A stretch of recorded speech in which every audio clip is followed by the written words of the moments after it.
E a variabilidade e a progressão ocorrem, né, durante a mudança do corpo. Ela tem um prazo pré-determinado para acontecer, tá? Independente se você estimula ou não, ele tem um prazo pré-definido geneticamente para acontecer, e ela pode acontecer um pouco mais tarde ou um pouco mais cedo, a depender não só do fisiológico do indivíduo, mas também com algumas ações externas. Existem algumas ações externas que estimulam o desenvolvimento dessa maturação um pouco mais acelerada, e um estímulo externo que também pode retardar esse processo de maturação. No caso, o sedentarismo, a obesidade, má alimentação, esses podem atrapalhar o processo de maturação biológica, né? E você praticar um esporte, ser mais ativo fisicamente, ter mais atividades cognitivas, pode te fazer acelerar o processo de maturação biológica. Então, o foco, inicialmente, ele sempre vai ser no desenvolvimento mais amplo a nível cortical. Então, a nossa ideia, quando você prescreve treinamento resistido para uma criança ou para um adolescente, a depender de alguns fatores que vão ser citados ainda, o foco principal é o desenvolvimento do sistema nervoso, né, e a plasticidade, que é a neuroplasticidade, a capacidade que o cérebro tem, nosso sistema nervoso tem de se adaptar às novas demandas que estão sendo exigidas e às necessidades de absorver e de aprender novas habilidades, né, criar novas conexões neurais. Nós temos as neurogêneses, né, a formação de novos neurônios com maior capacidade de transmissão e velocidade de impulsos nervosos. Então, isso também é relacionado a ganhos de performance, não é só força, não é só velocidade. Essa capacidade de melhorar uma habilidade também é um ganho de performance. Se hoje eu não consigo saltar em cima de um caixote e amanhã, daqui a algumas semanas, ele está conseguindo saltar em cima do caixote, existe muita coisa que aconteceu por trás que pode estar mais relacionada ao recrutamento melhor das unidades motoras, frequência da taxa de disparo, melhor mielinização neural para melhorar a velocidade de propagação dos impulsos nervosos, que não a força em si, que a força é uma unidade mais fácil da gente medir, né? Então, às vezes, a capacidade de fazer uma atividade, a capacidade de realizar uma habilidade, nem sempre está ligada à capacidade de levantar mais peso. Isso vem desde lá de trás, né? Dos estágios de desenvolvimento, esse gráfico aqui é do livro do Gallahuy, do desenvolvimento motor, eu não vou me fechar muito nele, mas eu gostaria de colocar ele aqui para vocês, só para falar que as fases de desenvolvimento, ela sofre influência tanto de fatores genéticos como de fatores ambientais. Ó. Então, ele cita que, a depender da fase de desenvolvimento que você está, algumas habilidades elas surgem de forma natural, mesmo que o ambiente não haja. Mas, quando existe aqui o ambiente preenchendo esse espaço junto com os fatores genéticos, e até mesmo quando os fatores genéticos eles não são tão favoráveis assim, mas o ambiente ele favorece uma melhora nessa capacidade de aquisição de novas habilidades, o desenvolvimento motor e cognitivo ele é potencializado. E isso vai fazer com que você consiga, ali no iníciozinho, finalzinho da adolescência, início da fase adulta, imprimir um movimento mais especializado, né? Então, ali naquela fase dos 15, 16 anos, ali na fase da adolescência, você já consegue começar a iniciar um processo de especialização motora, né? No caso de um esporte específico, sem qualquer danos, mas isso vai depender também do tempo de experiência que tem com desenvolvimento de habilidades motoras. Então, o programa ele tem que estar baseado nisso, criar uma boa base motora, melhorar o máximo possível as habilidades motoras fundamentais, para só depois, após um certo tempo, quando essas habilidades elas já estiverem bem incorporadas, aprendidas, bem desenvolvidas, você consiga fazer uma especialização. Incluir esse adolescente ou essa criança em uma atividade mais especializada. No caso, por exemplo, do treino resistido, musculação, a hipertrofia. E isso está ligado a um sistema básico de padrões de movimento. a gente não inicia, normalmente o que a gente acaba sempre começando, querendo começar, não somente com crianças e adolescentes, mas com adultos também. Tudo isso que eu estou falando aqui, ele vale para aquele adulto inexperiente motor, aquele cara que nunca fez nada, ele vai passar por esses estágios também, tá? Então, a gente sempre parte do princípio, sempre começa pelas habilidades mais específicas do esporte. Ao invés de estimular, por exemplo, na educação física escolar, que as crianças realizem trabalhos que desenvolvam aptidões físicas, capacidades físicas relacionadas à performance, vamos botar assim, força, velocidade, salto, absorção de impacto, rolar. Isso tem que ser estimulado na escola, que você vai melhorar através desse melhor controle motor, você vai ter maior capacidade de expressar essas valências físicas e, com isso, você vai ser mais capaz, lá na frente, de incluir essas atividades físicas que são mais específicas para o esporte. Isso acontece gradativamente, né? O processo de aquisição, de retenção de uma nova habilidade motora, ela acontece também por uma repetição. Existe um processo de remodelamento neural que vai fazer, com o passar do tempo, com a repetição, com a inclusão de pequenas variabilidades daquele mesmo gesto motor, que essa habilidade ela seja aprendida, retida, interpretada mais rápido, e com isso ela fica mais tempo, como é que eu posso falar? Ela vai ser retida por mais tempo. Então, nós somos sempre expostos a uma nova tarefa, né? Então, esse corpo ele ainda não reconhece essa nova tarefa. Você incluiu isso agora, numa sessão, por exemplo. Então, o que acontece é que o córtex pré-frontal, ele literalmente, ele fica mais ativo, para tentar reconhecer e se remodelar para aprender essa nova habilidade. Isso leva tempo, isso demanda um certo nível de energia, tá? E através de um sistema chamado de memória de trabalho, essas informações motoras, elas são armazenadas temporariamente. Se elas não são estimuladas novamente, nas sessões seguintes, essas memórias de trabalho, elas tendem a se perder de maneira até relativamente rápida.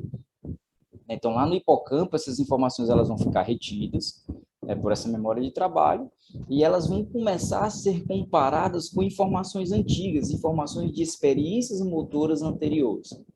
Então, esse processo ele é um processo que requer mais tempo. Então, gradativamente, quando essas experiências motoras elas vão sendo comparadas com outras que você já teve alguma fase na vida, e por isso a importância de você começar cedo, para ter esse remodelamento neural, elas vão ser agrupadas como se estivesse guardando tudo dentro da mesma pastazinha aqui no computador, para serem utilizadas depois. Então, o corpo ele passa a ser capaz de montar as peças de um quebra-cabeça, de uma habilidade mais complexa, muito mais rápido com o passar do tempo. Então, é por isso que você ensina um agachamento com apoio para sentar e levantar. Depois você tira esse apoio e passa a ensinar só o agachamento. Parece que o movimento já virou outro, né? Porque a pessoa não reconhece. Com pouco tempo ela entende o que é aquilo ali, aí você começa a adicionar pequenas cargas externas. Cada carga externa que você impõe, parece que a pessoa desaprendeu a fazer o agachamento. Se você perceber isso, esse é o processo. Então, as variabilidades, elas também precisam ser pequenas. Variações muito bruscas, elas não desenvolvem a habilidade.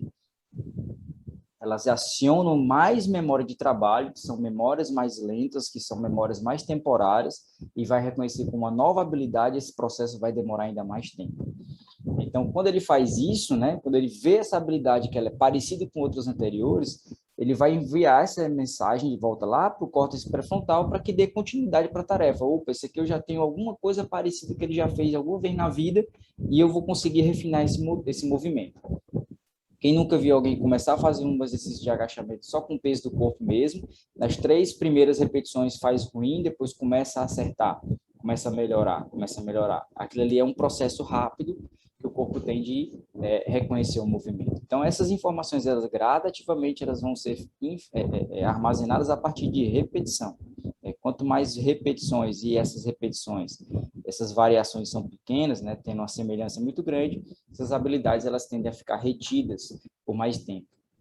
Então, dessa maneira, essa nova habilidade ela sendo aprendida, né, um passado de algumas semanas de experiência, ele vai deixar o córtex pré-frontal mais livre para entender e interpretar outras situações que vão vir lá na frente, porque aquela habilidade ela já está mais retida. Então, você vai começar a criar situações ainda de variabilidade para continuar gerando adaptações e isso é a nossa coordenação e o nosso desenvolvimento de uma habilidade. Isso é o nome de neuroplasticidade.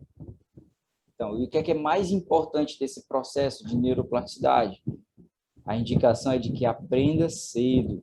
A neuroplasticidade ela está ligada a essa aprendizagem durante toda a vida, mas é na fase pré-puberal, ou seja, pré-adolescência, 10, 11 anos, que ela apresenta o seu maior pico, maior capacidade de reter informações, né? E assim o nosso cérebro, ele sendo capaz de refinar um padrão motor constantemente, ele vai ser muito mais capaz de armazenar informações importantes para que você lá na frente consiga criar situações de maior complexidade. E aí a gente tem dois sistemas que entendem dessa maneira, né, que a gente consegue reconhecer. O sistema do controle automático, né, e o sistema de controle consciente. Esse sistema de controle consciente, ele é ativado a cada vez que você experimenta uma coisa nova, que é justamente todo aquele processo anterior que eu mostrei.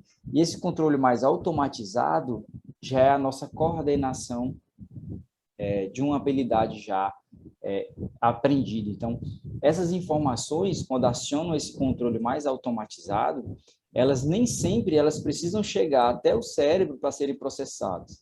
Elas muitas vezes elas são processadas a níveis mais medulares.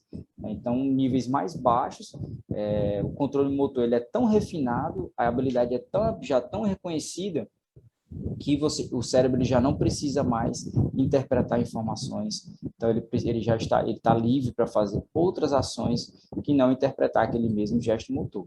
E sempre que você experimenta uma habilidade diferente, né, ou você adiciona uma carga, você aciona o controle consciente. Com isso, o movimento ele tende a ficar mais lento do que quando o controle é mais automatizado. Então, sempre que você coloca uma pessoa no agachamento com muito mais peso do que ela está acostumada, você vai acionar um controle consciente muito maior. Então, o movimento ele vai tender a ficar mais lento e menos coordenado. E aí que tá, só uma divisão aqui desses dois tipos de controle, né?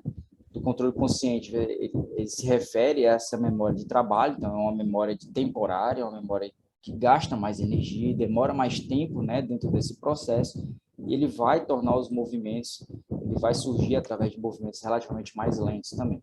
Aí o controle inconsciente é a memória já de longo prazo, uma habilidade já aprendida, né, vai permitir que os processos sejam mais rápidos e os movimentos eles acabam sendo mais rápidos e também visualmente mais refinados.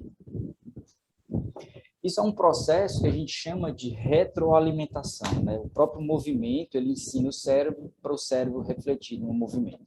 Então, com o passar do tempo, a gente percebe que essa retroalimentação ela vai acontecer o tempo inteiro. Quando você trabalha, por exemplo, com exercícios muito específicos, com alto grau de semelhança com um esporte específico, a gente consegue perceber melhor esses mecanismos de feedback. É quando o movimento ele influencia na atividade, né? O treino de força ele influencia na atividade de uma maneira e a modalidade também acaba influenciando no treinamento de força. Você tem que atingir um alto grau de semelhança com o treinamento e a modalidade para que você consiga acionar mais esse mecanismo de retroalimentação.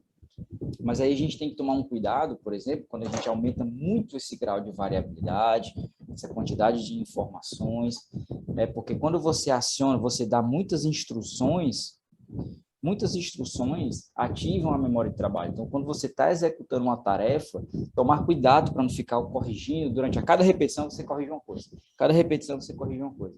Deixa acontecer, principalmente se tratando com crianças e com adolescentes, deixa acontecer. Aos poucos, a não ser que seja algo muito absurdo, você para, dá 2 informações no máximo e pede para repetir o movimento. Se continuar errando, tira a carga, né? Dá um passo para trás. Isso porque, cerca de 85% das informações que a gente entrega para as pessoas, elas são contraproducentes. Elas mais atrapalham do que ajudam. Então, deixa o movimento acontecer. Criança, dificilmente ela se lesiona, se machuca. Adolescente também. Adolescente um pouco mais fácil, devido a alguns fatores mais específicos. Mas cuidado com a quantidade de informações em exagero.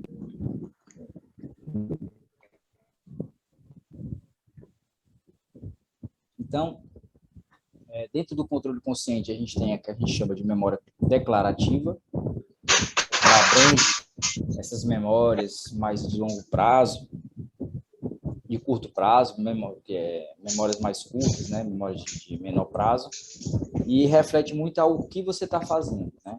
E as memórias do controle inconsciente, memórias que já são não declarativas, é o como. O corpo ele já entende, ele já interpreta o que fazer e não precisa pensar muito para realizar essa habilidade. Então, já se torna um hábito, é um reflexo. Ele já está condicionado a realizar aquela habilidade sem precisar passar muito tempo raciocinando, criando condições motoras para que seja aquele gesto ele saia, ele apareça, né? E quando a gente fala dessa prática, dessa periodização, esse aqui foi um trabalho legal que foi publicado, que mostrou que quando você tem uma prática mais aleatória no sentido de mais variada, né? Uma prática que você não sistematiza tanto, que você não repete, que não é tão repetitiva e consistente, né, em relação ao treinamento, ele mostra que você tem uma aquisição de habilidade motora muito alta quando a prática é em blocos. No entanto, o nível de retenção de habilidades ele é muito baixo. Quando você tem uma prática mais variada, mais aleatória, com simulações, por exemplo, de ambiente competitivo, né, o índice de aquisição inicialmente ele é até baixo, mas a capacidade de retenção dessas habilidades é extremamente alta. Gente, olha o microfone, cuidado. Então, levantamentos envolvendo máquinas, pesos livres, aqueles exercícios que a gente faz na academia, no box de crossfit, nos centros de treinamento funcional, e onde você imaginar, né, eles são muito eficientes, são muito necessários para o desenvolvimento nessa população. Então, lógico, existem os benefícios, mas também existem as preocupações com relação à prescrição desses treinamentos, simplesmente quando o objetivo ele é muito específico, e o objetivo ele deve ser sempre focado em ampliar as capacidades físicas, aumentar o repertório motor, antes de pensar num nível de especialização. Deixe que esses ajustes fisiológicos eles vão acontecer naturalmente, até mesmo porque, a depender da faixa de idade, esses ganhos de força e hipertrofia, eles são muito sensíveis, né? Eles são até rápidos, às vezes, em relação à força e resistência muscular. Crianças e adolescentes tendem a precisar bem pouco de descanso entre séries e durante o treinamento, então por isso o treino às vezes acaba tendo que ficar curto, porque senão você faz um volume muito grande, e se você deixa ele descansando tempo demais, para ele, pessoalmente, afetivamente, fica chato. Então, e a hipertrofia ela vai vir apenas quando o perfil hormonal estiver mais favorável. Então, a gente tem dentro dos benefícios, a quantidade de benefícios que a gente tem em relação ao treinamento nessa faixa de idade. Você tem condições de aumentar a força muscular, potência, resistência muscular, né, a aquisição de melhora de novas habilidades motoras, melhora a densidade mineral óssea, melhora a composição corporal, sensibilidade à insulina, perfil lipídico, no caso de crianças que já estejam em processo de ganho de peso em excesso, né, de obesidade infantil, que a gente sabe que está virando uma nova epidemia aí também de sedentarismo infantil. Reduz o risco de lesões relacionadas a qualquer tipo de esporte, melhora a performance esportiva e, além de tudo, faz com que a atitude positiva em relação à prática de atividade física, de exercício físico ao longo da vida, seja maior. Não é porque você fez isso. Eu sei, Daniel, meu microfone está ligado porque sou eu que estou falando. Aí eu fico assim, quando falo. Então, em relação às diretrizes do treinamento de resistência, né, são muito parecidos com diretrizes para pessoas que tenham, por exemplo, que estejam sedentárias ou que estejam começando o treinamento agora, né? Então, é necessário que você faça aquecimento, você faça alongamento, você faça trabalho de estabilidade, trabalhos que não excedam 2 ou 3 vezes por semana, não é necessário mais do que isso, que excedam, por exemplo, 2 ou 3 séries, até no máximo 6 a 15 repetições para treinamento de força. Treinamento de potência é muito semelhante, né? Treinamento de força máxima, não é necessário fazer trabalho de força máxima, a não ser que você já esteja começando num processo de especialização, já com algum tempo de experiência com aquela criança, com aquele adolescente. Então, você não precisa mais do que 3 vezes por semana de exercícios não consecutivos, tá? Então, também é muito importante que você mantenha sempre o treino reformulado, mantido sempre com um índice de variabilidade bom, mas com uma ideia, sempre com um conceito de periodização com base nos princípios do treinamento, de adaptação, supercompensação, sobrecarga, a volume e intensidade respeitados, a frequência, duração, tudo isso tem que estar respeitado. Em falar em frequência e duração, teve um trabalho que ele mostrou justamente essa diferença, por exemplo. Existe um trabalho que ele avaliou 2 vezes por semana, 3 vezes por semana e 5 vezes por semana de sessões de treino de força, com 6 a 8 exercícios, com 2 a 3 séries por sessão de treinamento de força. E eles viram que não tinha diferença significativa quando você fazia, por exemplo, quando você comparava 2 e 3 vezes por semana, e não tinha diferença significativa quando você fazia 3 ou 5 vezes por semana, diferença entre os grupos, quando você comparava os grupos. Então, isso me leva a crer que 3 vezes por semana é um número chave para você prescrever treinamento para uma criança ou para um adolescente. 2 a 3 vezes por semana é chave, tá? Então, é muito importante, até mesmo quando você for, tem um pai está querendo me contratar para treinar o filho dele 5 vezes por semana, já convence ele de que 3 vezes por semana para ele é suficiente, até mesmo porque ele precisa ter afetividade com a atividade que ele ainda não sabe se vai acontecer. Então, gente, não há na literatura, até hoje, argumentos suficientes para que não seja recomendado a utilização de treinamento de força, treinamento contra a resistência, nessa faixa de idade, crianças e adolescentes, tá? Então, é sempre necessário, né, como requisito básico para a precisão do treinamento, é sempre importante você focar na adequação da técnica, foca em melhorar e refinar a habilidade motora, mesmo dos exercícios saindo dos mais básicos para os mais complexos, isso me parece lógico, né? É importante que a supervisão ela aumenta a capacidade de um treino tem de gerar influência sobre a melhora nessas habilidades. Então, a gente já sabe também que quando você tem um atendimento especializado, isso em várias áreas, né? Se você tem um atendimento especializado, você aumenta a efetividade do treinamento e também a segurança. Cuidado com os exercícios exaustivos, intensidade, volume e frequência muito altas podem sim provocar danos irreversíveis na formação óssea, e aqui o fechamento das epífises ósseas cedo demais, né? Então, dessa forma, com exercícios exaustivos, excessivos, você pode sim atrapalhar o processo de desenvolvimento. Ficar muito atento a esse termo, né, de training age, que na verdade é a idade de treinamento. A idade de treinamento, ela nada mais é do que o tempo de experiência que a criança ou o adolescente tem com a prática de exercício físico estruturado ou até mesmo mais aleatório. No caso, como eu falei, né, menos sistematizado, mais aleatorizado, para uma melhor retenção de habilidades motoras ao longo do prazo, ao longo do tempo.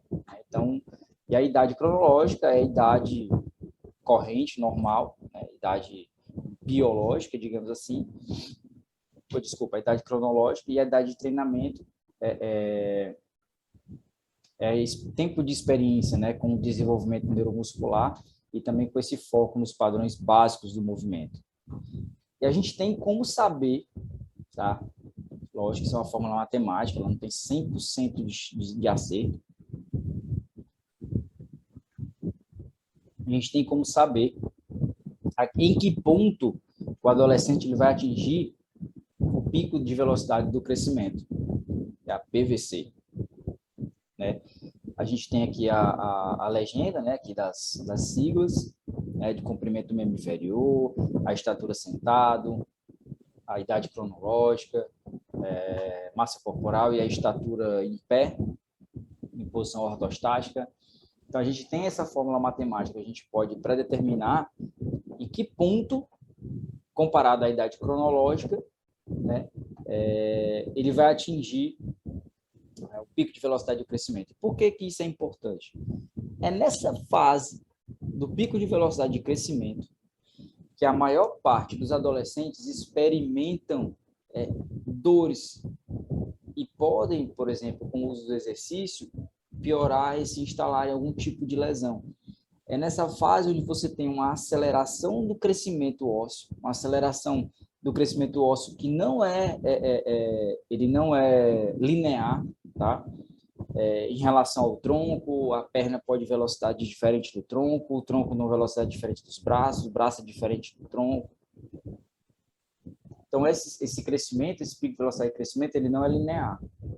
Então, pode ser que de uma sessão para outra, de um treino de agachamento com a barra livre, a biomecânica se altere completamente. E eu vi isso várias vezes na prática. De você estar aqui com um trabalho e a criança chega com uma dor na lombar, chega com dor no joelho, chega com dor no ombro, sem causa específica. Simplesmente está doendo. Isso faz parte do processo, do pico de velocidade de crescimento. Então, se você não se atenta a esse fato, você pode aumentar essa dor, pode gerar uma dor mais crônica, ao invés de uma dor aguda. Essa é uma dor mais aguda, ela dura pouco tempo, mas se não tomar cuidado, ela vira uma dor crônica. Afinal de contas, você está tendo ali desenvolvimento de tendões, desenvolvimento de ligamentos, desenvolvimento de cartilagem. Então, vai ter vezes que ele vai ter uma mobilidade grande, no outro dia ele não tem uma mobilidade tão grande. E eu vi isso acontecer, de ter um dia que fazia um agachamento com barra nas costas, com pouca carga, e na semana seguinte, que ele ia repetir o mesmo movimento, com a mesma carga, parecia que ele nunca tinha feito um agachamento. Porque alguma mudança, ou relacionada à dor, e a dor aguda ou crônica, ela atrapalha o movimento, atrapalha esse processo de movimento, de aquisição de habilidade, de refinamento de habilidade motora.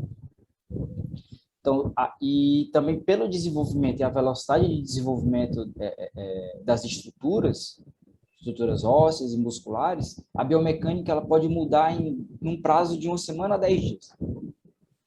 Então, sempre respeitar. Se hoje ele não está conseguindo agachar do mesmo jeito da semana passada, respeita. Deixa agachado do jeito que está.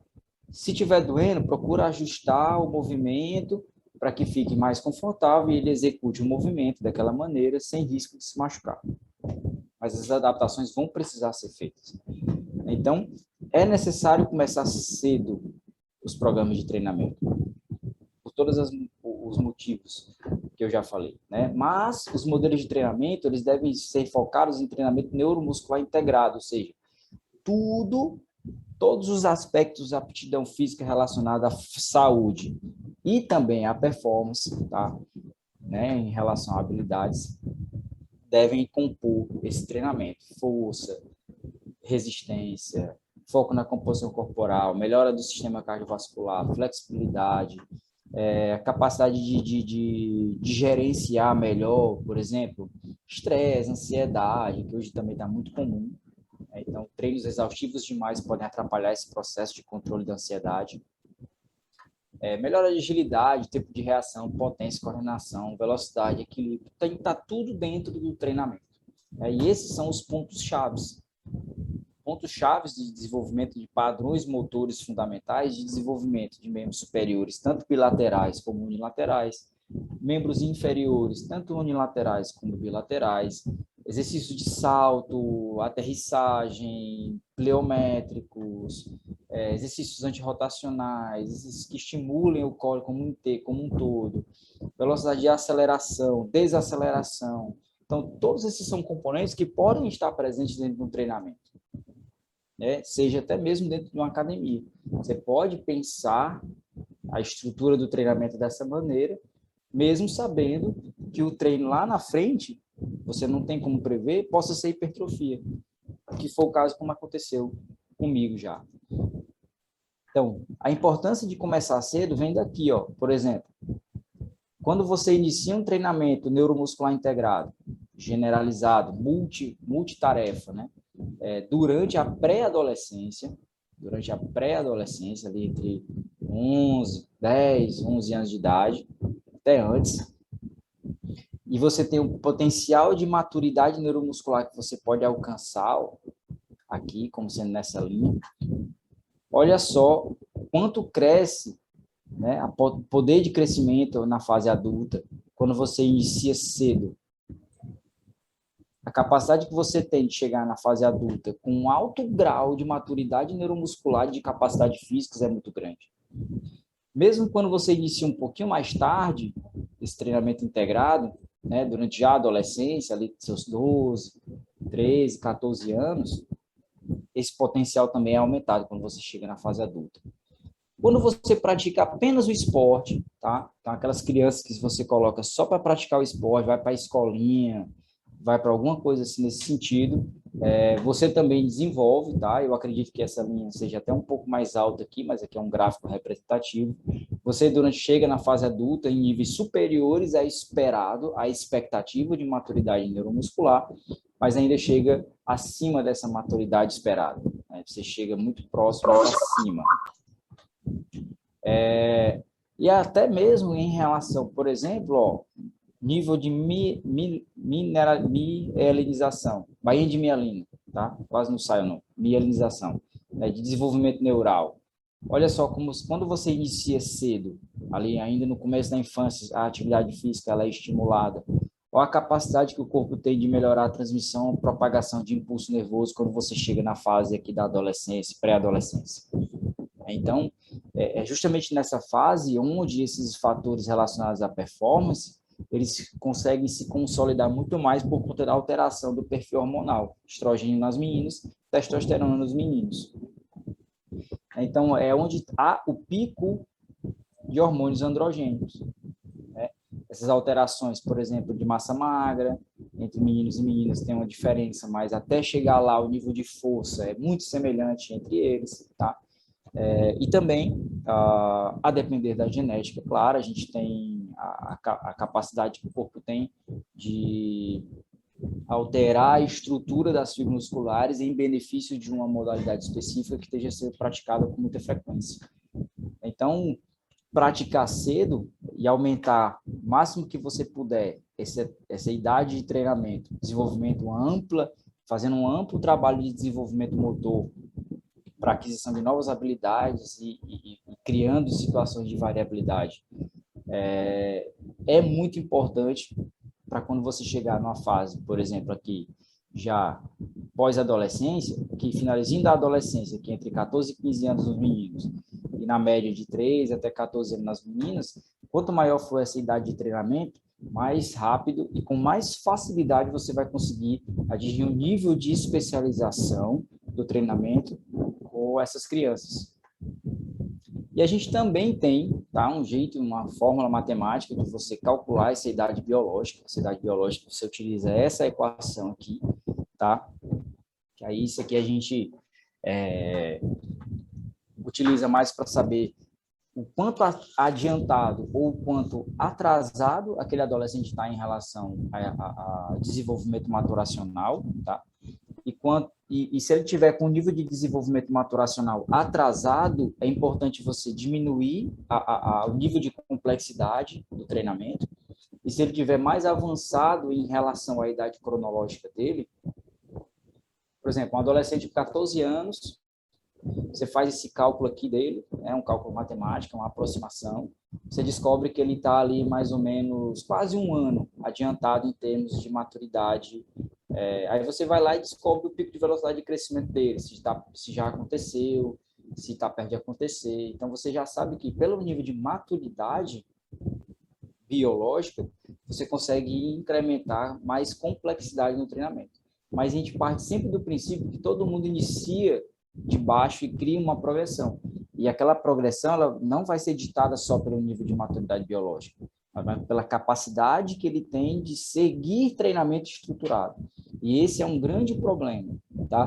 Qual é a idade ideal para treinar? A idade ideal para começar a fazer qualquer tipo de exercício físico estruturado é quando a criança tiver capacidade de seguir orientações de um treinador, de um professor, de forma estruturada.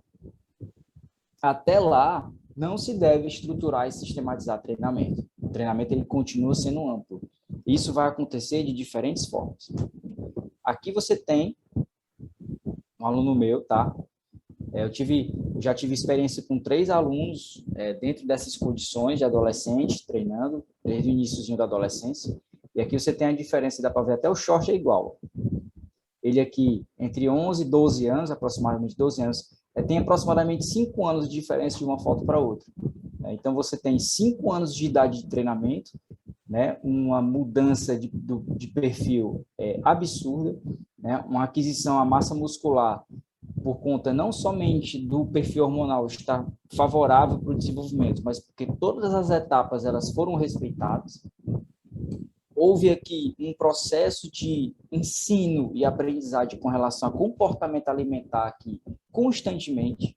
Ele nunca foi no nutricionista, mas eu sempre estive próximo dele em relação a isso, então ele sempre recebeu informações e a criança e o adolescente, ele precisa receber informações, o adolescente ele recebe informação, mas você não pode obrigar ele a fazer nada, apesar de, afinal de contas, ele é dependente, então ele não tem controle sobre a dieta que ele vai fazer em casa, tá? Então não adianta forçar muita barra. As coisas vão acontecendo gradativamente, né? Então, quando você faz um trabalho bem feito, estruturado, né, muitas vezes o adolescente ele pega abuso do treinador, pega abuso do professor, porque o cara cobra demais. Aqui nesse período aqui, por exemplo, tinha dias que eu chegava para ele e falava para ele assim: quer começar por qual exercício? Eu deixava ele feliz da vida, porque naquele dia ele ia começar por um exercício que ele gostava. Aí ele inventava um. Eu vou botar as caixas aqui, vou ficar pulando de uma caixa para outra no chão, de uma caixa para outra no chão. Pois é assim que a gente vai começar. E depois a gente vai lá para fazer o restante do treinamento. E assim ele começava o treino feliz, alegre. Os treinos eram relativamente mais curtos, treinos de 35, 40 minutos aproximadamente. Não eram treinos muito longos, mas naquele dia eu conseguia trazer um pouco mais de afetividade para a atividade para ele. E hoje eu tenho que pedir para ele não treinar, porque ele está tão viciado, né? E agora, a partir dessa fase, agora ele já está com 16 anos, já agora em novembro ele faz 17, agora é que a gente aumentou a frequência de treinamento dele. Ao invés de treinar apenas 3 vezes por semana, aqui nessa fase eram 2, hoje ele treina 3, já tem uns 3 anos que ele treina 3 vezes por semana, e agora ele vai passar a treinar, ele treina 5 vezes por semana, sempre orientado, com um treinozinho na mão, para saber o que fazer, respeitando as cargas, e hoje ele sabe que ele precisa respeitar as cargas. Hoje ele literalmente me respeita como um formador. Você participe, e isso é muito importante. Quando você tem uma situação como essa, você vai participar ativamente da formação, não só física, mas também a formação do caráter do adolescente. Isso é muito importante. Tá bom? Finalizo aqui minha apresentação. Vou parar aqui de compartilhar a tela e quem quiser fazer algum comentário, perguntar alguma coisa, pode ficar à vontade aí. O que foi que acharam? Teve alguma informação importante, relevante, que vão conseguir levar para a vida de vocês, que vão alguém tem experiência com essa população? Podem falar aí.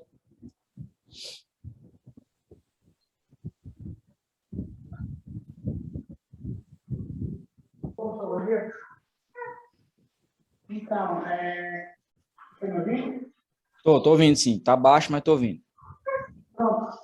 Só falar da minha experiência. Eu tenho trabalho com criança, né, de 10 anos, vai para 9 agora, no próximo mês. E assim, eu realmente eu tentava trabalhar 1 hora com ela. E é uma dificuldade absurda, realmente, né? Porque a gente é um desafio, né? Porque como você trazer outro, você precisa entregar alguns resultados para os pais, né? Embora os pais já estão há muito tempo, né? Sou personal, os pais há mais de 3 anos, quando muito trabalho, mas eu realmente sinto esse desafio de passar 1 hora na família, né? E a experiência que para mim foi esse conhecimento, ele é muito válido, porque eu vou já fazer a adaptação, porque a maior que eu tenho é conseguir no meio de 1 hora. É melhor que é.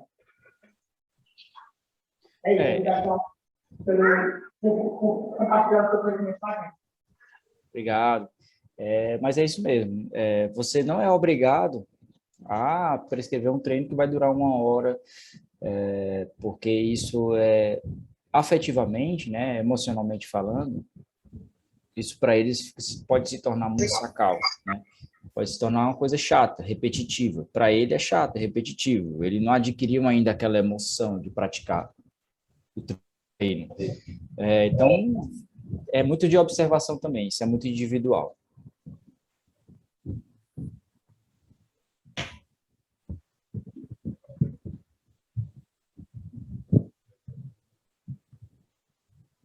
Alguém mais, gente?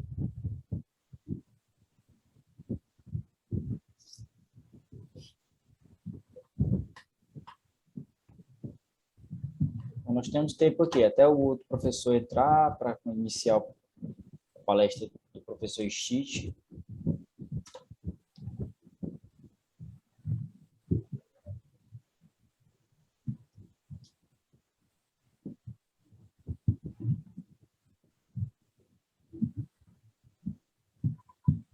Bom dia. Bom dia. Eu só quero dizer que foi muito... Assim, essa sua palestra foi muito boa, me ajudou bastante, porque eu tenho essa experiência com crianças, né? Eu estou tendo essa experiência esse ano de estar com crianças, de estar na academia com elas. E algumas chegam para mim e querem, tia, eu quero fazer musculação e tal, não sei o quê. Então, assim, é muito gratificante para mim, sabe? Eu já tenho, assim... como é que eu posso dizer? Você já me deu as respostas certas que eu estava precisando, sabe? Muito obrigada. Nada, eu fico... A maior felicidade, o melhor pagamento que posso ter é de conseguir, com as informações que eu passei aqui para vocês, que vocês consigam enriquecer a prática de vocês. Não faria sentido nenhum eu ficar falando aqui um monte de coisa e não conseguir levar para ninguém algo que fosse construtivo, positivo, que agregasse valor à prática de vocês. Fico feliz de ter contribuído. Clélia Aguiar levantou a mão aí.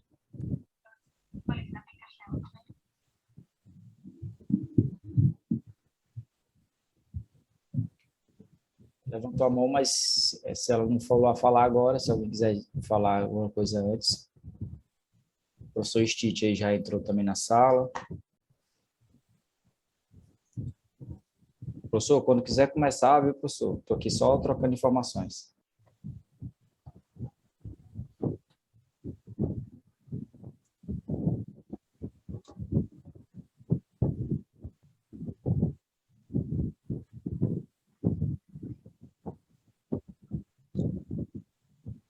Agora você vai saber que se essas crianças quiserem ir para a sala de musculação, elas vão precisar primeiro passar por um processo de ensino e aprendizagem, um processo pedagógico de ensino e aprendizagem, motora, ampliar mais o repertório motor, criar situações que ampliem esse repertório motor e melhorem outros, né, que já estejam lá armazenados e retidos, para daqui a alguns 2 anos você conseguir passar um treino mais estruturado como a musculação tradicional Você não precisa passar treino de força apenas usando a musculação.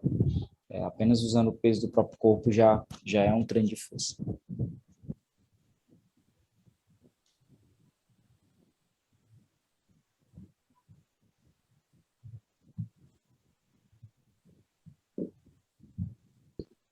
Bom dia, professor. Bom dia. Eu não trabalho com musculação, mas eu trabalho com atletismo e é uma modalidade que exige muito de força. Então, eu só agradecer a contribuição que o senhor deu, muito boa, muito obrigada, excelente palestra, e dizer que eu trabalho mais com o peso do corpo deles, porque eu trabalho periferia, eu não tenho essas condições todas, mas só agradecer, professor, muito obrigada. Ótimo, ótimo. Eu que agradeço também. Agradeço por vocês todos terem me dado essa oportunidade de conversar com vocês sobre isso, sobre esse tema hoje.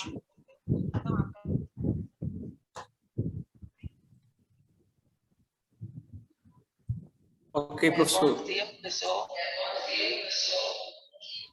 Bom dia. Não falou, só falou bom dia, Lídia. Parece que tá pescada.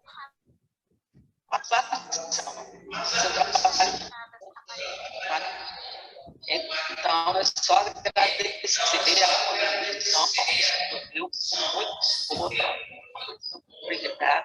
Eu trabalho mais porque eu trabalho essas coisas. Tá um eco muito grande aí, tá?